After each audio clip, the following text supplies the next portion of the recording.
The MPG on this bike is the same, if not better, than before I had the ECU reflashed. This is the third time I've tried to record this video, third day in a row, so I guess I'm getting out and getting to do some writing, which is nice. But, audio issues and video issues and all sorts of stuff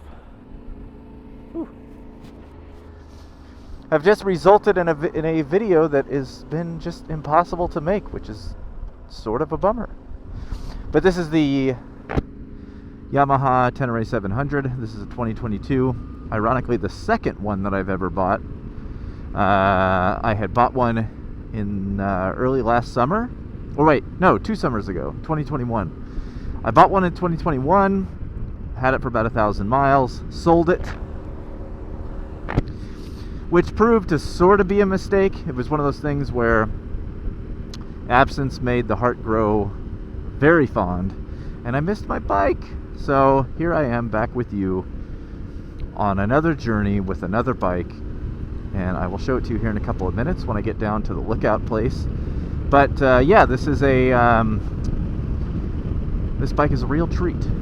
Like I said, it's a 2022. It's got 5,500 miles on it, and I couldn't be happier.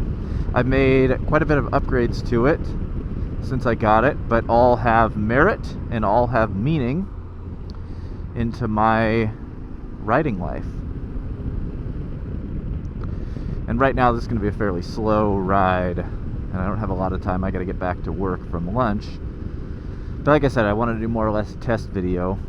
I had spent the last couple times like riding around on the freeway, kind of show you some of that. But while we're just here on kind of the slower streets, let me go over some of the more prominent upgrades that I have made that have made this really the perfect touring machine for me after 5,500 miles. So up front, right in front of you, slapping you in the face, is this Madstad adjustable windscreen. I had a Madstad on my last bike.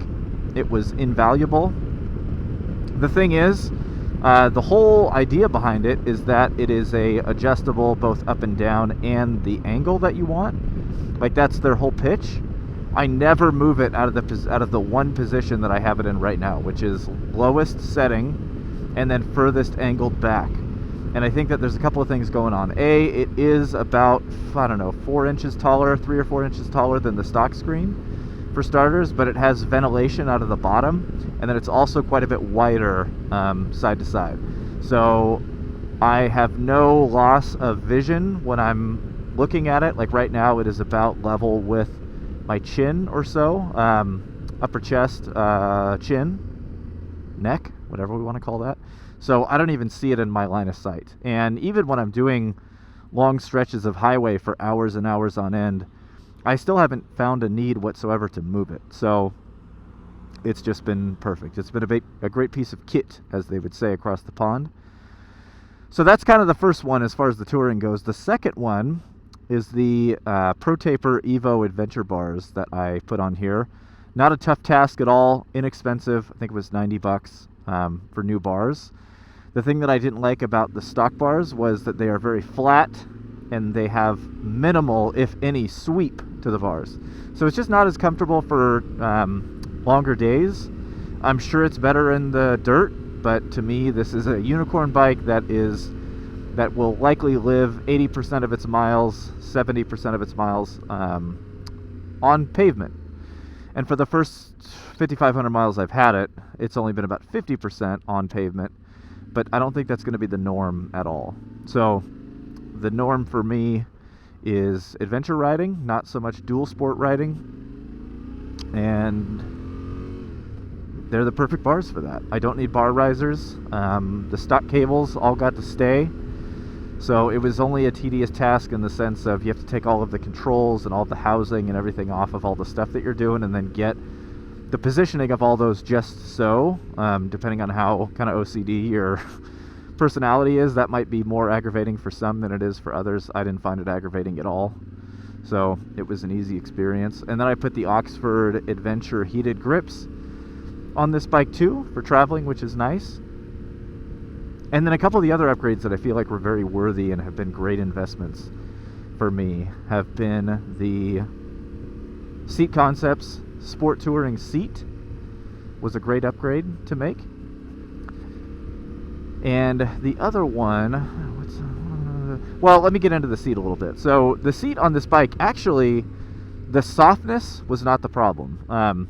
Yes, it's a hard seat, but it's also a motorcycle. It's not a couch, and you should be moving around quite a bit on a bike. So getting the saddle sores and stuff like that, I mean, again, I think the longest day I've done on this, of total ride time, probably 10 hours or so. That's a long day on a bike. And I didn't think that the stock seat was all that unpleasant in terms of its plushness, but the width was the big problem. I'm a small guy. I'm only 5'7" on a good day, depending on the doctor I go see. The ones that really like me say 5'7".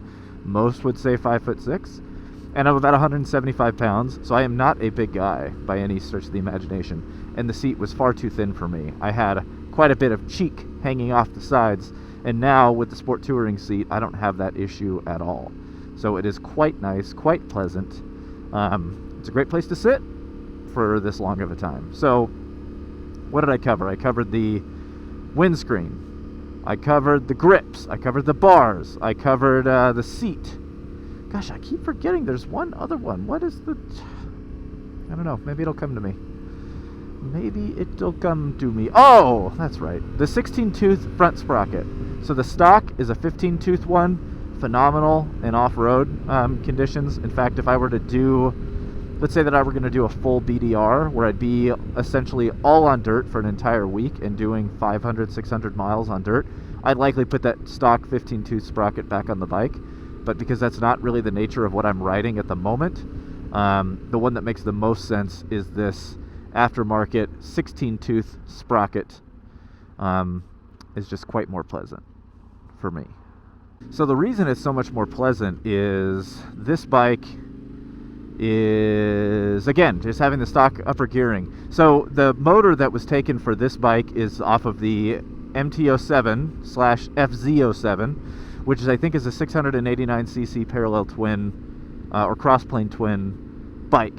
And the stock on the, what is it, the XSR 700, something like that, and then the MT-07 is a 16-tooth front sprocket. So that's what comes on those street bikes. And again, if this bike is going to live most of its life riding on the street as opposed to just the dirt, it's a really nice compromise. So I haven't done any hill climbs or anything like that on it. I've got a buddy who actually bought the T7 I had in 2021, and I'll get into more of that story later. But before I had sold it to him, I put the 16-tooth sprocket on it and gave him the stock one, the 15-tooth. And I asked him a couple weeks ago if he ever went back to the stock, and he said no, he thinks it's great. And he does a ton of off-road. So he said that 16-tooth sprocket is great for off-road. Again, I haven't done any off-road since I got it. I don't think I have. Maybe a little bit, but not much at all. The rain's starting to come down where I am. But it's been perfect. It drops the RPMs on the highway by about 500 on the RPM. But to me, I think the biggest thing and most useful thing is that first gear is incredibly short on the stock gearing, and by making it 16 teeth, you could easily go 30 miles an hour, 40 miles an hour in first gear, and it doesn't feel like the engine's going to explode. So I like having a taller first. Like right now, I feel like I'm lugging. I'm only at 3,500 RPM, and I'm in third gear. That's very, very, that's different. You want to be closer to the power band. I'd want to be a little bit higher up. So I'm going to pull over, actually. Want you to get just a sight of this beautiful machine. Machine. All right, let's turn that turn signal off. Just a quick little walk around. There she is. She's beautiful. And again, there's a lot of upgrades you'll probably see on this bike that I will do reviews. The vast majority of the stuff that I bought for this bike is totally warranted. It's been great. I mean, with crash bars, like I dropped this bike 15 times. The crash bars are destroyed. Still structural, still fine. The plastic's a little scratched, but not bad. So it's perfect. All right, let's get back on. Again, I've got to be back in about 20 minutes for work, so this is not going to be a long, comprehensive review. Whew, that car came out of nowhere. Alright, so let's get back on.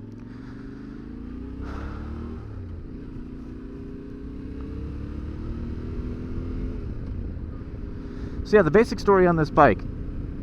So like I said, I got a 2021 white and red T7. I got the call for it in late June or early July of 2021. Was very excited. Went to go get it. I took a ferry boat over there. I took a cab to go pick it up from the dealer. I had an amazing ride home. I took the long way home intentionally, and it was awesome. Got it home, started loading stuff all up onto it, pannier racks and all sorts of stuff to really kind of make it mine, and I just didn't have the oomph that I wanted. And yeah, I was just kind of unimpressed, or underimpressed.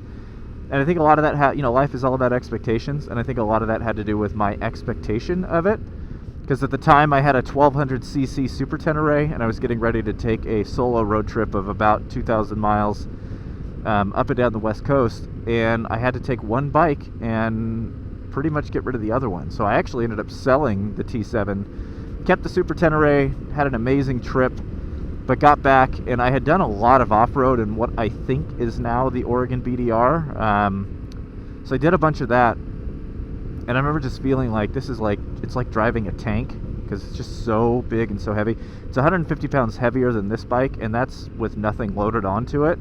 And I always had heavy panniers and all that kind of stuff hooked up to it. So I had a amazing trip with it, but I got back and started putting my name on lists again for the T7 because it was such a hard bike to find.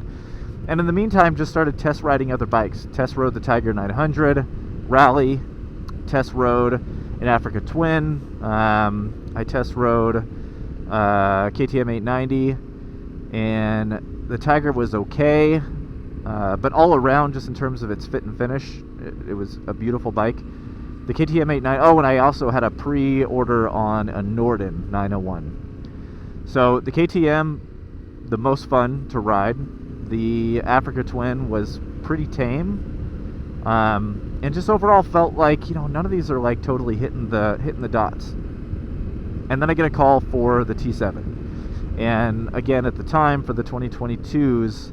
The list priced on those was $10,299, and I've done substantial upgrades, one of which won't even be here till March, and I'll do a video on it when they do arrive, but it was the Alpina tubeless wheels.